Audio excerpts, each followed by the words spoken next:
So here I have two devices, and I will transfer $1 from this device to this device instantaneously. Enter the amount and send. I'm seeing the transaction now. And there it is. What you've just witnessed is what looks like a standard financial transaction. Money was transferred electronically from one account to another.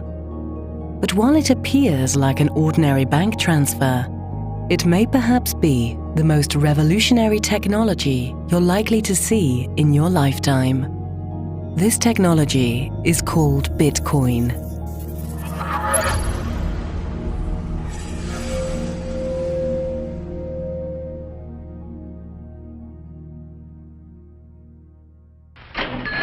Money makes possible the exchange of many different goods and services among many different people. Wherever we go, we see money being used as a medium of exchange. Money is at the core of our existence. Every day we transact with one another. Currently, almost all of our daily transactions involve a third party, a bank, credit card company, or remittance provider. And ultimately, it's these institutions that carry out the transaction on our behalf. This is until the invention of Bitcoin. Bitcoin is truly one of the most important inventions ever in the history of humankind. That's how big of an impact it's going to have on our lives. And it sounds really difficult and complicated and hard to understand hearing about it. If you had only heard about email, it would sound difficult and complicated and hard to use. Bitcoin is literally easier to use than email. So what exactly is Bitcoin? Well, for starters, Bitcoin isn't actually a coin. Bitcoin is a new form of money, a currency that lives solely on the internet, one that some have even called magic internet money. I think part of the confusion is that Bitcoin is actually two different things. It's both a currency and a payment network. And we've never had one thing that's both of those at the same time. So the dollar is a currency, but it's not a payment network. PayPal and Visa are payment networks, but they're not currencies. Bitcoin is both of those things at the same time, but it has this other property, and that other property is that it can instantly be teleported anywhere in the world, just like that, almost for free. And there's nothing that anybody can do to block these teleportations. There's nothing anybody can do to intercept these teleportations. And if you're careful about how you use Bitcoin, you can do these teleportations anonymously. So with Bitcoin, with a push of a button, you can pay anyone anywhere in the world or receive payment from anyone anywhere in the world.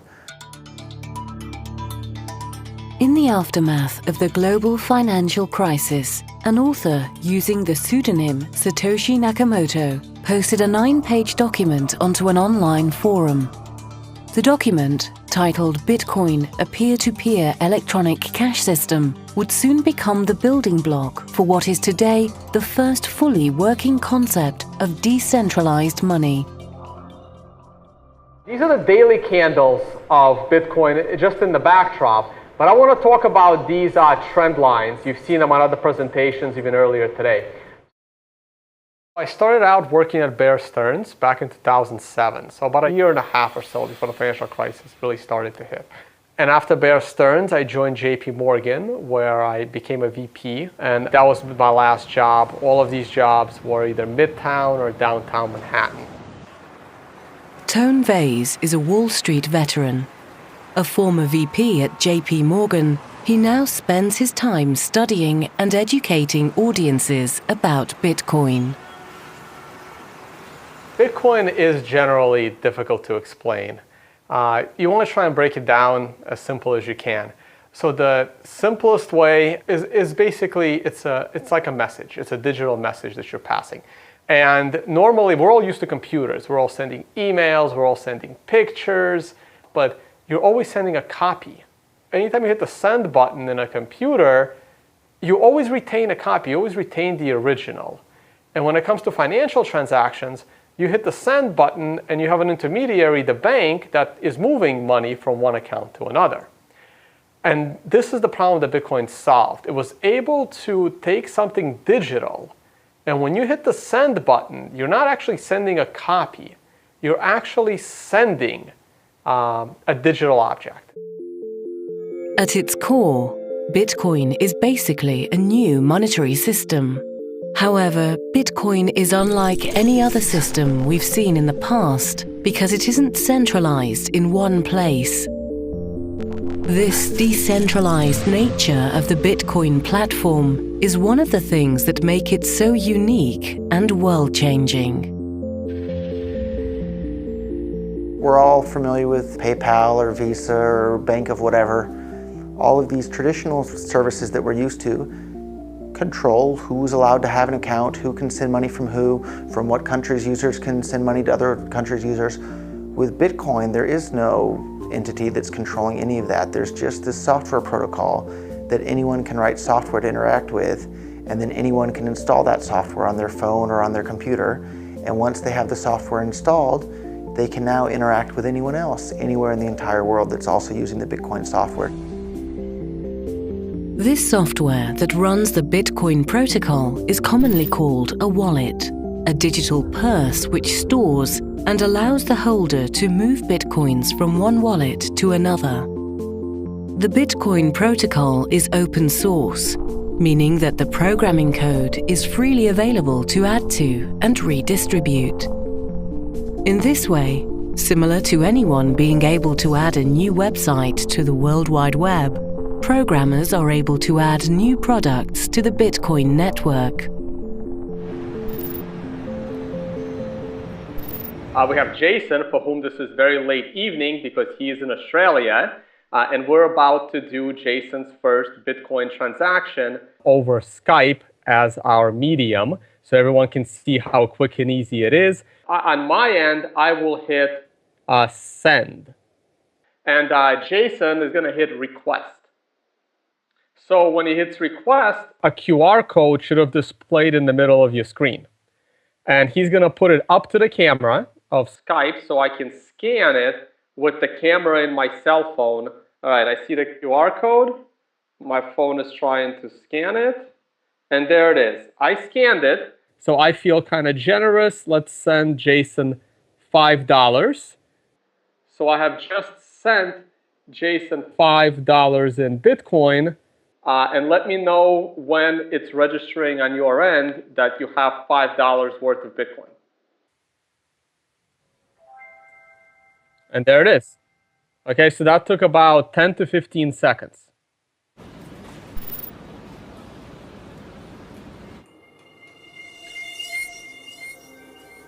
Bitcoin enables users to send and receive money instantly without the involvement of a third party. This digital breakthrough allows the user to effectively become their own bank. This is a complex idea to handle, but the possibilities of this new bankless currency are enormous. はい、こちら3240円になります。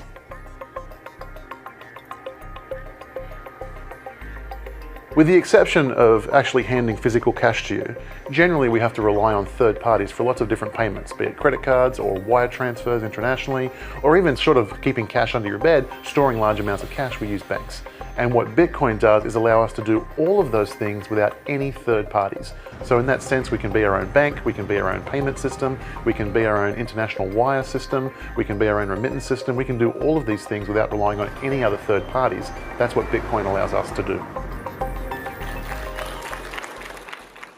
Before Bitcoin, all these companies like PayPal and Visa and Bank of America and any business, they had a ledger that kept track of all their account balances. So PayPal has a ledger that keeps track of exactly who has how much money in each PayPal account, and that ledger is stored on PayPal servers in PayPal's data center somewhere. And before the invention of Bitcoin, people thought that it was impossible. All the mathematicians and computer scientists thought that it was impossible to have consensus on a distributed ledger like this. But what Bitcoin did is it came along and figured out how to keep track of this ledger that keeps track of who has what Bitcoins. But instead of that ledger being on one data center, it's on everybody's computer across the entire planet that's running the Bitcoin network, including my laptop right here. I have a full copy of the entire Bitcoin ledger. This public ledger, known as the blockchain, is perhaps what could make Bitcoin a financial game changer. Bitcoin is what is known as a cryptocurrency, meaning that it's a digital currency in which encryption is used to regulate the creation of new units and verify the transfer of funds. New Bitcoins come into existence through a process called mining.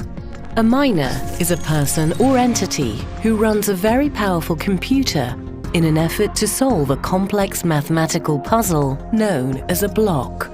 Miners around the world compete to solve or close a block and are rewarded with newly generated Bitcoins if they're successful. All transactions that travel through the Bitcoin network are pieces of this complex mathematical puzzle. So when a miner solves a puzzle, they're actually verifying the integrity of each and every transaction.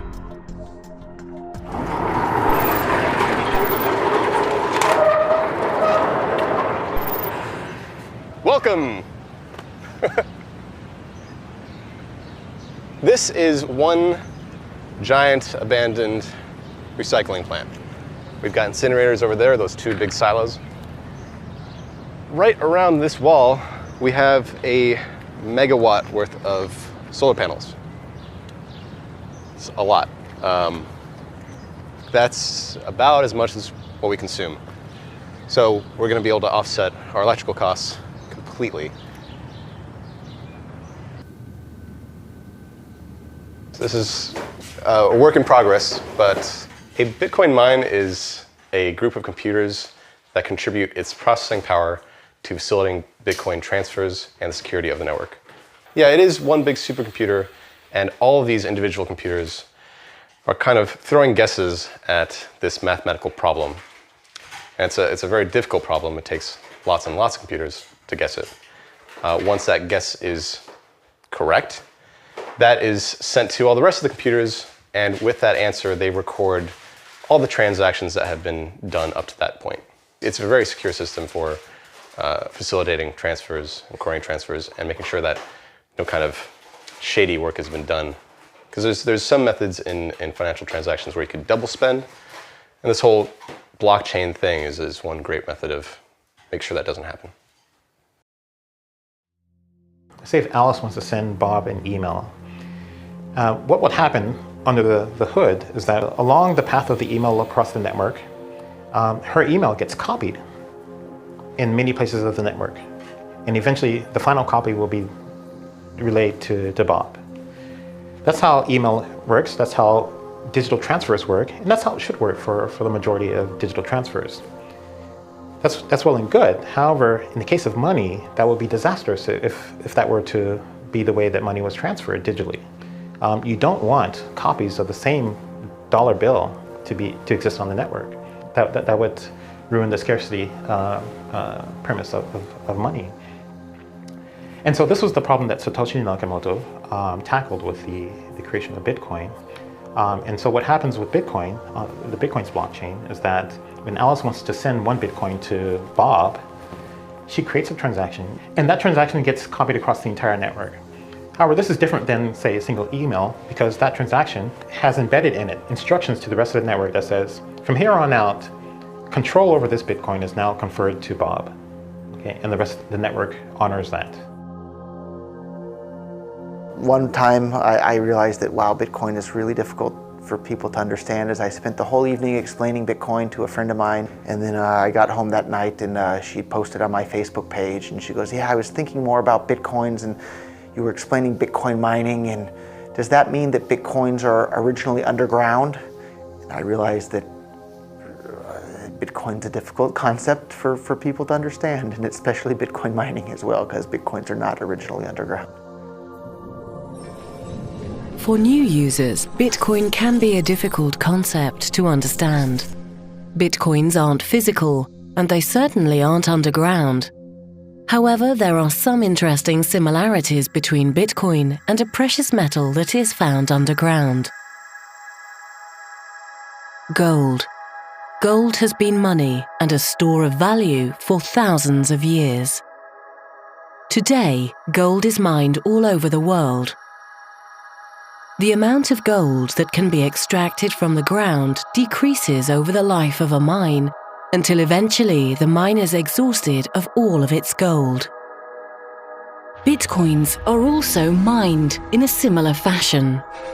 The Bitcoin algorithm is programmed so that the reward for mining new Bitcoins is halved every 4 years until the year 2140, when all Bitcoins will have been deemed to have been mined.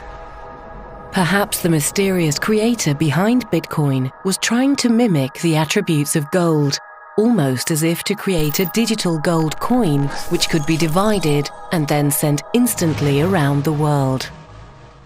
I try to explain it in some really simple way, like miners, Bitcoin miners, they receive the reward just because they maintain the security of Bitcoin. Mathematically, it means that you need to solve quite difficult problems. It's a just guessing process. You have to make millions and millions of guesses. And if you're right, and you're able to close all these transactions inside of one block, you're successful and you receive 12.5 Bitcoins as miner. Originally, this reward was 50 Bitcoins. Every 4 years, this reward for miners is 2 times less. So reward will be decreasing over the time. The creator of Bitcoin, whoever he is, was a really smart guy. And he obviously liked math a lot. And he sat down and did some calculations and thought to himself, if everybody in the entire world were to start using Bitcoin, how many Bitcoins would we need in order for that to be able to accommodate everybody using Bitcoin for this? And each Bitcoin can be divided down to 100 millionth of a Bitcoin. And if everybody in the entire world were to start using Bitcoin as their money, the smallest unit of a Bitcoin, which is called a Satoshi, it's 100 millionth of a Bitcoin, would still be worth less than 1 US penny if the entire world were to start using Bitcoin. So who is this Satoshi Nakamoto? 2 years after publishing the white paper for the peer-to-peer electronic cash system, this mysterious figure vanished, never to be heard from again. The only clues to his or her identity can be found in the white paper. Some speculate he or she is of British origin due to the writings containing some British slang. Others believe that rather than being one person, Satoshi was a group of hackers working in concert to create a new monetary system which would decentralize money as we know it. I think he was a clever guy. He was not a normal geek. He had good knowledge of decentralized technology or decentralization. He had good knowledge of financial system, and he was quite good coder. But the code of Bitcoin is not definitely the best one. So it's definitely possible to write better code. There is also conspiracy theory if Bitcoin code was written by one guy or many different guys, hard to say. Anyway, I especially appreciate that it's first fully working concept of decentralized money. It's very interesting, like who Satoshi is. There's lots of speculation, especially among like the very early people in Bitcoin. But what difference does it make whether we know who created Bitcoin? I don't know that it makes any difference. There's lots of stuff that we use that we don't know who created it, and yet it gives us a lot of advantages in our day-to-day activities. I have no idea who Satoshi is. We know very little about Satoshi, and so he could be at an event, he could be someone we know, he could be someone I've spoken to, he could be a friend of mine for all I know. I don't know who it is. I don't know if we'll ever know, but it's a fun game. Am I Satoshi? I don't think I'll answer that one.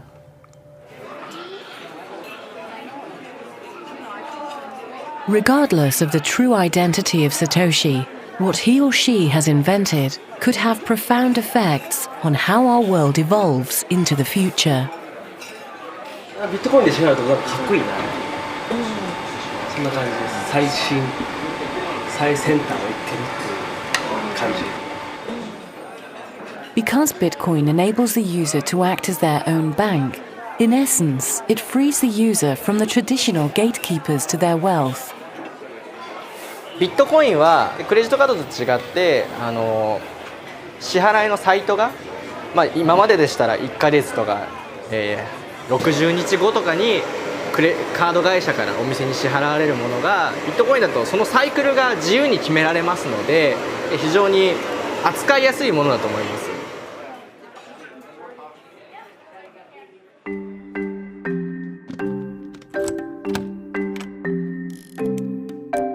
We all use keys in our daily lives. Keys allow us to access and control our valued possessions. They also protect our valuables from being stolen. Take your car as an example. Holding the keys to your car allows you access to it whenever you wish. But suppose you've had a few too many to drink, and your loyal friend confiscates your keys from you. The car may still be yours, but now you no longer control it. Taxi! And must hail a ride home. The same can be said of our finances. Although you may have the debit card and password to your bank account, the funds aren't directly in your possession. Every time you make a withdrawal or transfer from your bank account, the bank is actually acting on your behalf and moving the funds for you. This is where Bitcoin is fundamentally different. Bitcoin enables an individual to hold the private keys of their own wealth. So with pretty much every asset that we have out there, we don't directly hold the dominion or control over that asset. For example, the Royal Bank of Scotland, they had 700,000 accounts, ATMs, just went down for the weekend. Nobody could access the ATMs, couldn't get money out. You have a credit card or a debit card and it gets turned off because of suspected fraud or you did a charge in an unusual location. Well, guess what? The credit card company holds those private keys. They get to make the choice, not you. Bitcoin is very, very different in this regard. It is built on public-private key encryption. And what that means is that you send Bitcoins to the public key, and then in order to send the Bitcoins, you have to be able to sign with the private key where the Bitcoins currently reside. And that literally is a number. That private key is a number. Bitcoin, nobody gets to turn it off. If you have the private key, you get to access it and use it. With your Bitcoin wallets, there's associated what are called private keys. Okay? And these are literally what they sound like. They're private keys that can open and unlock your access to your funds. But let's be clear, if you lose any of your private keys, you lose access to your funds. Simple as that. So we just bought some Bitcoins out of a local Bitcoin ATM. And so what actually comes out is what we call a cold wallet. It's a little piece of paper with two squares on it, or two things that look like Roche ink blotch tests, and a bunch of alphanumerics underneath each. Now the top is the public key, which is what people would use to send Bitcoins to this address. And the bottom one is the private key, which is what you would use to scan in order to retrieve Bitcoins from this address. Now it's very important to note that that private key is something that you really shouldn't be showing around everywhere, because whoever scans this first will be able to take the Bitcoins off this address. Also, if you were to happen to lose this piece of paper, then you've actually essentially lost your Bitcoins because nobody else has a copy of this private key. Right now, there actually is some Bitcoins on this address, so if you're seeing this for the first time, you may be able to scan this off yourself and take the Bitcoins for yourself.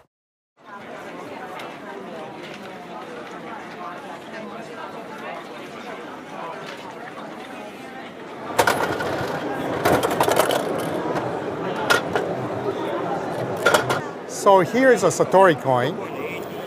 There is a value of 0.001 Bitcoin inside. In today's exchange rate, that would mean about 45 cents. So it's a very minimal amount, but it is true Bitcoin inside.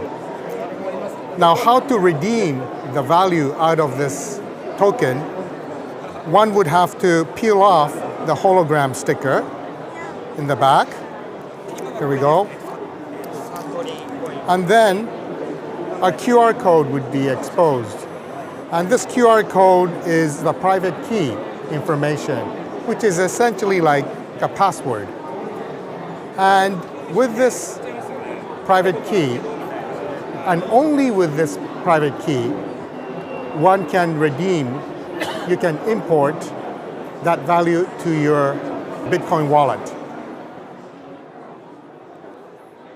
Anything that's physical has a very strong sense of authority or authenticity. And to make the barrier to entry to Bitcoin as low as possible, I think everyone working on the project felt it was really important that someone could have a part of Bitcoin that they can hold in their hands that's portable and doesn't cost very much to get started. It's kind of a low commitment object. Because Bitcoin is built on public, private key encryption, the entire workflow for sending payments, particularly online, is fundamentally different from that of credit cards. Credit cards were never built to be used on the internet in the first place. When the credit cards were made, there was no internet.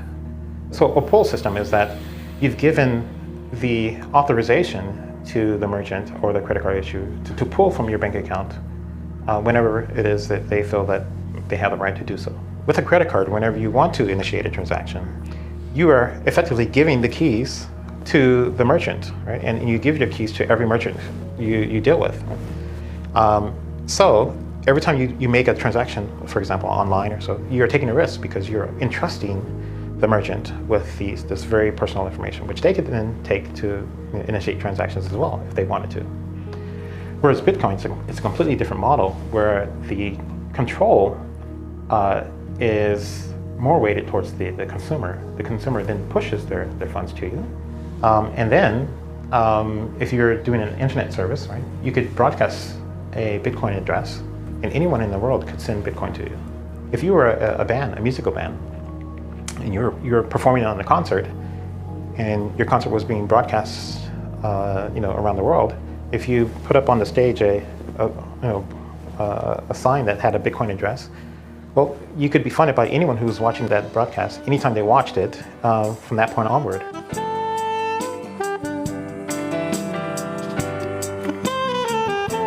My name is Sanshiro Fujimoto, and I play the saxophone and the other instruments. I compose and perform and make CDs, and I make my living by being a musician.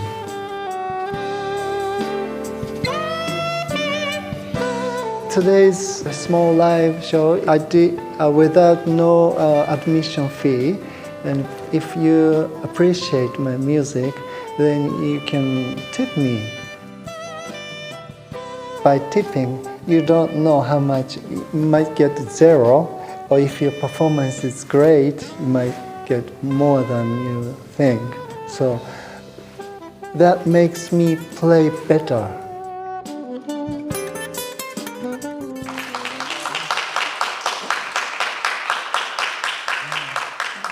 Direct interaction is more about the art itself. And if you tip someone in the street, you don't tip big money, you tip like 10 cents, quarters, and small money. But to send the small money on the internet costs more than what you're supposed to tip. So Bitcoin is much better way to tip someone in the internet. Bitcoin payments are a push system, meaning that the funds are pushed from sender to receiver. This makes for a faster and cheaper system than traditional pull systems like credit card transactions. This in turn also means that Bitcoin transactions are final and cannot be reversed. Credit cards actually has about a 6-month settlement time. Even though the transaction looks like it went through, the person can then call back and say this was a fraudulent transaction, and then the credit card will take that money away from the merchant in some cases. In some cases, the credit card will eat the cost, and that's a chargeback. Now we pay for this. This is the 3% fee. Merchants usually pay this 3% in order to accept credit cards. So Bitcoin transactions don't have chargebacks. I think of it as a good thing. As much as people like to say how great it is to dispute things, it very, very rarely happens.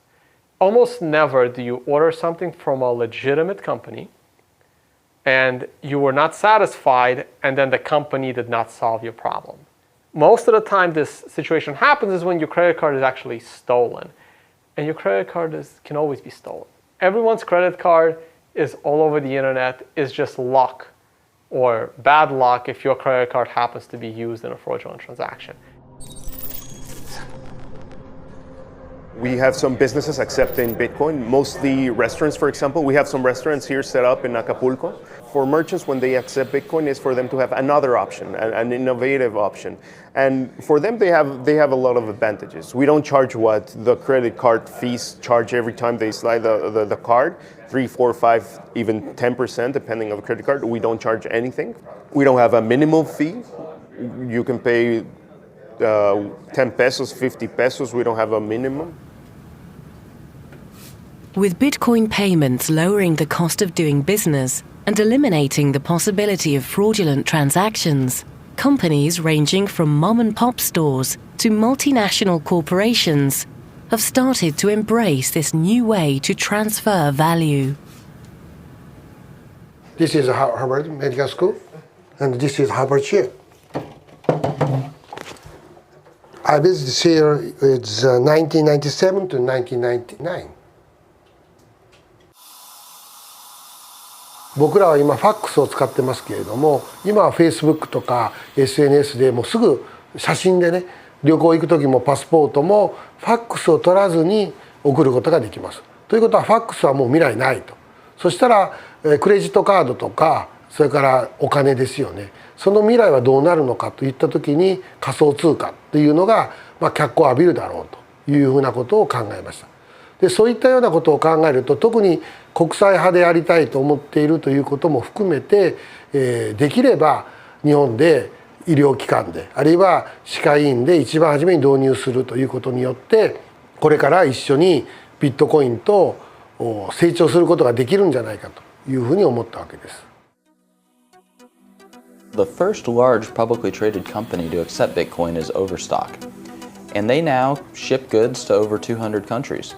Last I checked, Amazon only ships to about 50, 60 countries.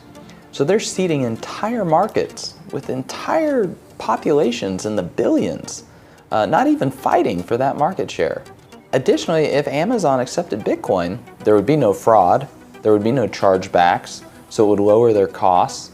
It would greatly increase Amazon's profit margins to accept Bitcoin. Bitcoin allows merchants to accept payments for their products and services seamlessly. And although it's becoming a great tool for merchants to offer their products to previously untapped markets, it's the people in these developing countries who will benefit the most. Bitcoin is the easiest, safest, fastest, best option for people that don't have bank accounts or that don't have IDs or they don't have anything but a smartphone. And there's lots and lots of people in the world that's the position that they're in. And Bitcoin is this fantastic solution and an opportunity for them to participate in the world's economy without having to deal with banks and having to jump through all these hoops. They just simply install an app and now they're a part of the world's economy. Something like 33% of the credit card transactions coming out of Africa are fraudulent. So nobody wants to take business from Africa. It's just too risky. With Bitcoin, you know the funds are good. So as a merchant, yeah, pay with Bitcoin. Also, anything you want, that's legal to Africa. Then they're able to start having property rights. And property rights is really what's going to help lift them up out of poverty. So Bitcoin does get into this niche of the underserviced people in the banking industry.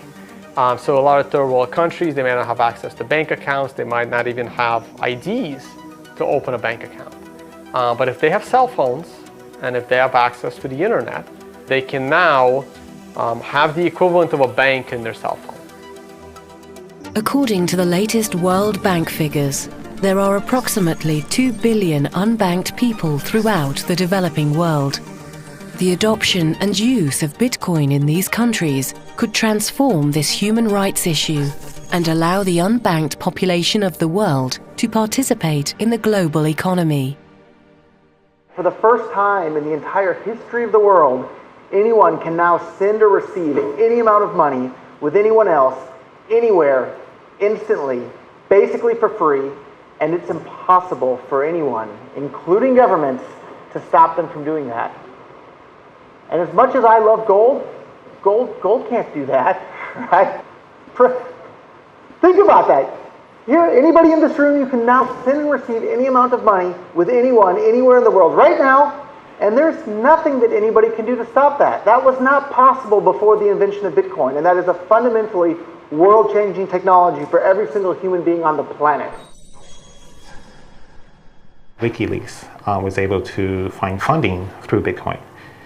And this was in the midst of a financial blockade that WikiLeaks was facing. At the time, the US had ordered Visa, I think it was MasterCard as well, Bank of America, to blockade any donations to WikiLeaks. Say what you will about WikiLeaks. Not necessarily that I condone everything that they do, but I do think it is very important for freedom in the world, for people to have uncensorable ability to donate money to whatever political causes that they want to. And so I thought that was extremely powerful for WikiLeaks to be able to defy the US in that sense. Because Bitcoin puts the private keys of wealth in the hands of the user, it can be used to support activist causes. But Bitcoin can also be used for a night out on the town. My name is Ken Shishido. I am co-organizer for Tokyo Bitcoin Meetup Group. We have this special event tonight, having burlesque dancers receiving Bitcoin tips. The reason why I do this is that sometimes we want to make our meetup interesting instead of talking about really technical stuff or political stuff. So this is one of the events we want to make it really fun and see what can be done using Bitcoin.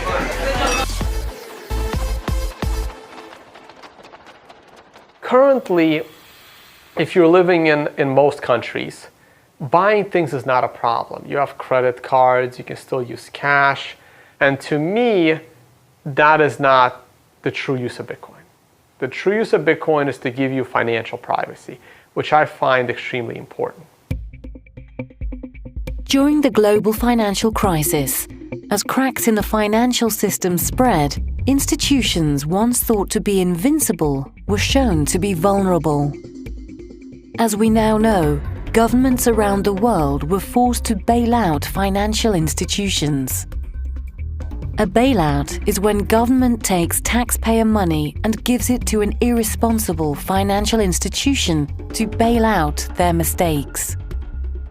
A bail-in is different in that laws are written which permit financial institutions to take funds directly from customer accounts to shore up their losses. Such a thing occurred in Cyprus in 2013.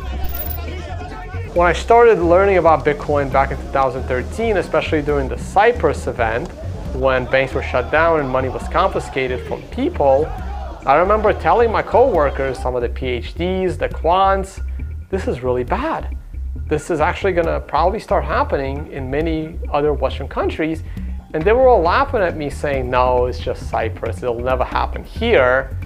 And that's when I knew someone must have come up with a way to get around this problem.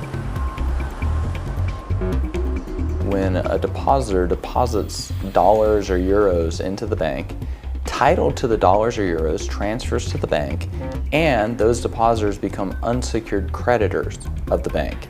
If the banks screw up for whatever reason, there's now been legislation passed in many of the countries where they can be bailed in, meaning that their deposits can be turned into shares of the bank. Jeff Berwick is an entrepreneur, financial commentator, and podcast host. Having founded Stockhouse.com, Canada's largest financial news website, Jeff's analysis, writings, and videos have been viewed by millions of people around the world. It's difficult to say exactly what's going to happen in the future, but it's definitely going to keep happening. I said after Cyprus it's going to happen in Greece, and then they shut down the banks in Greece for months. And of interest to people who live in Europe is on January 1st of this year, they passed a European bank bail-in legislation.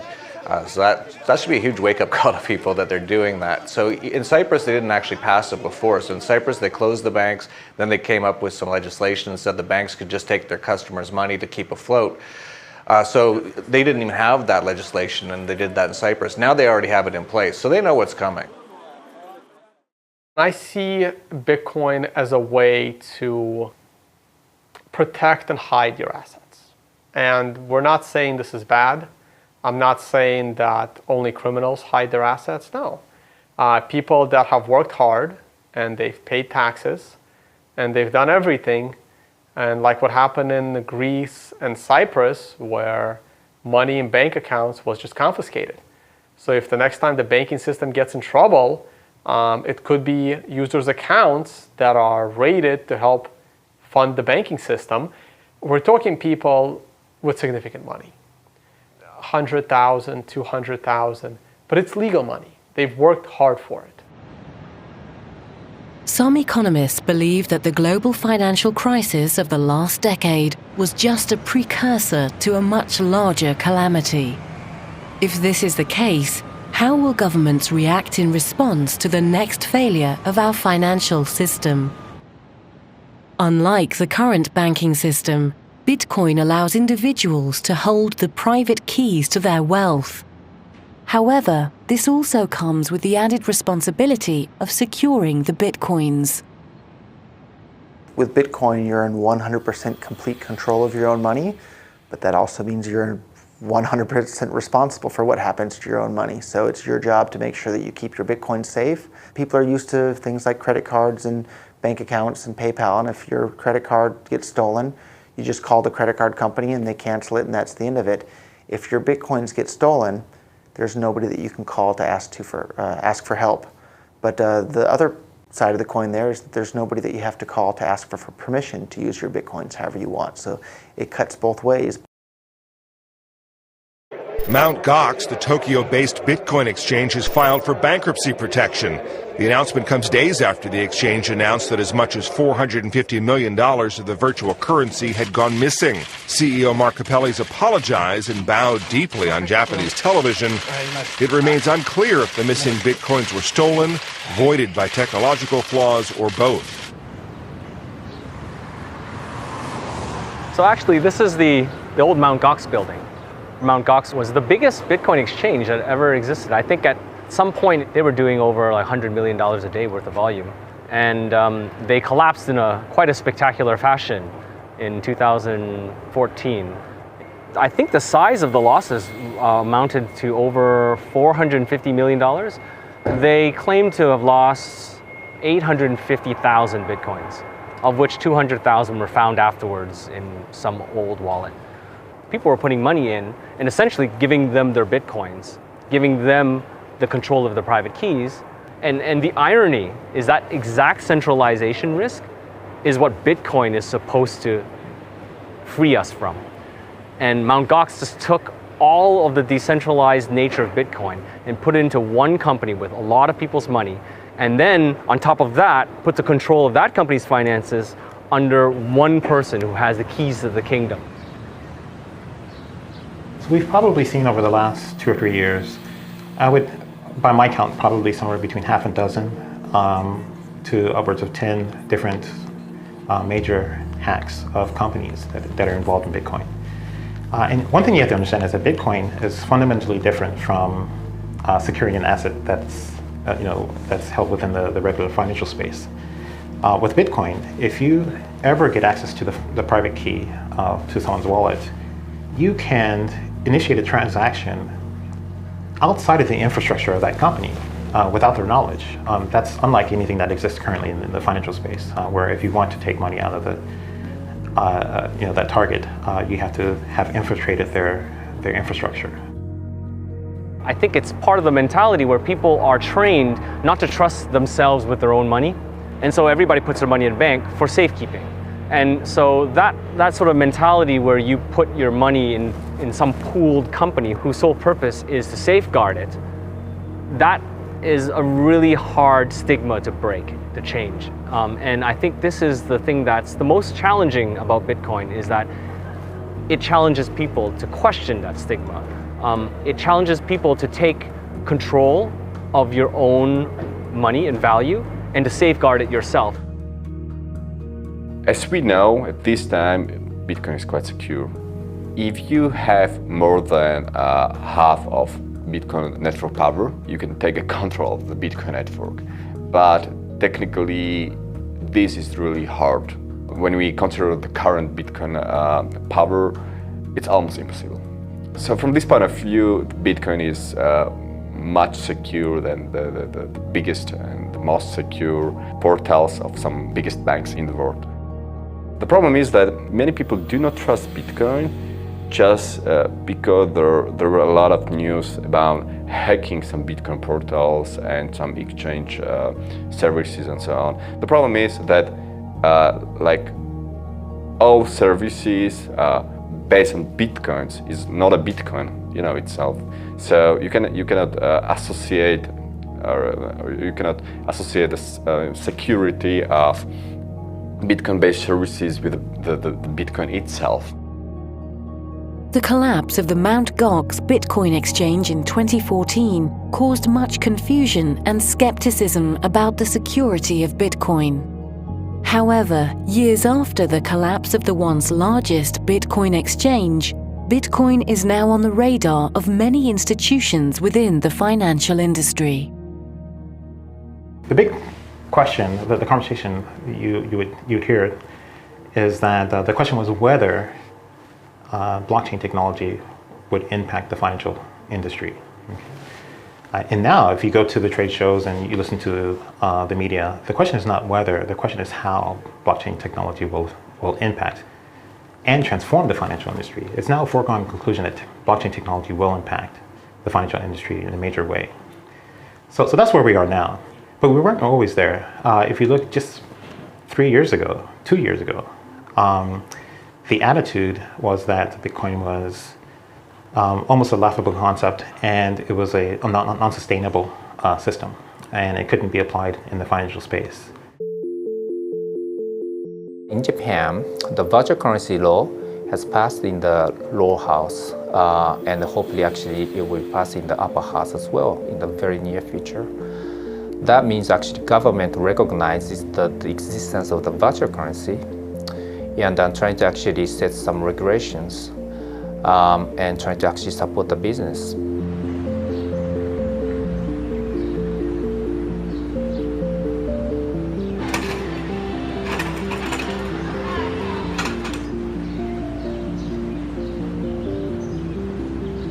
This Bitcoin, well, it looks great, It's a nice piece of collection, It's better than a yen or a penny. Some of the areas where Bitcoin has been most popular so far is China, which has quite a high level of capital controls. Other countries like China, Argentina, Iran, this is where Bitcoin's really caught on to a lot of people because it's not easy to transfer money in or out of the country without going through regulatory problems or having to know someone in the government and things like that. So definitely that is a huge boost to Bitcoin. The advantages of Bitcoin continue to increase its popularity around the world, sometimes in the most unlikely of places. My name is David Hyatt and I operate the Phoenix Rising Cafe in Nimbin. This is where our Bitcoin machine is located, right next to the traditional ATM machine, so the customers have a choice of using either. I saw that the current banking system was rather restrictive, and the independence of people running their own banking systems really appealed to me. And the fact also that it was digital and we're living in a digital age, I just knew that it was something that would have to get traction over time. Bitcoin is definitely the largest innovation in monetary science since Isaac Newton's gold standard. Going to completely revolutionize how all of our assets are held, so it's going to disrupt law, going to disrupt accounting, going to disrupt our finance industry, going to disrupt so much. It will also rapidly decentralize the capital. No longer will millions of people accumulate all of their capital into one big pile that then gets allocated by a senior vice president of Merrill Lynch or Bank of America. It'll be millions of people that you have to go and entice out of their capital to go fight a war in Afghanistan or Iraq. Once you decentralize all of those private keys, it becomes much more difficult to get people to pay for a lot of these goods and services that they otherwise wouldn't necessarily pay for. I'll just scan it, and now I have your Bitcoin address in my wallet right here, and I'll go ahead and enter $1, and we'll hit send. Mind sending the transaction? Sent, and there you go, you heard the noise. Before Bitcoin, I was basically retired. I was just hanging out, enjoying my life, practicing jiu-jitsu every day, and it was really fun, but wasn't really gonna make the world that much of a better place, if at all. And then I discovered Bitcoin, and I looked around the world and I saw all these wars being fought and central banks debasing the currency and it basically preventing the world from being as good of a place as it potentially could be. And I saw Bitcoin and I saw this as a tool to strip away all of their power to do that. Most people aren't interested in paying to kill people they've never met in other countries. Most people are willing to pay for roads and schools and hospitals. So if the governments say we need money for roads and schools and hospitals, I think people would probably give them a good chunk of that. If governments say we need money to go kill people in other countries that you've never been to in your entire life and you're probably never going to go to in your entire life, people are going to say, no, I don't want to pay for that. But if you're using bank accounts and dollars and euros, governments can seize all the money out of your bank account at any time. They can print as many new dollars or euros as they want to pay for these things at any time. If the world's using Bitcoin, it takes away those tools from government, and I think that makes the world a much, much better place. For the first time in history, Bitcoin now provides the entire world with a completely decentralized payment system. One where each individual holds the ownership and control of their own financial wealth. One where all users can transfer value and interact freely amongst each other instantly. What could the future of our world look like with such a revolutionary tool? The possibilities could be truly magical. Bitcoin is magic internet money. Bitcoin allows you to send and receive money with anyone, anywhere in the world, just like magic. I'm at a loss for words because it's that exciting and that world-changing. With Bitcoin, you can pull out your iPod or your iPhone or your tablet or whatever, install an app, and in less than 30 seconds, you have the ability to send and receive money with anyone, anywhere in the world, basically for free. And you can be 10 years old and do that, or you can be 100 years old and do that, and you can be that in any country. That's magic.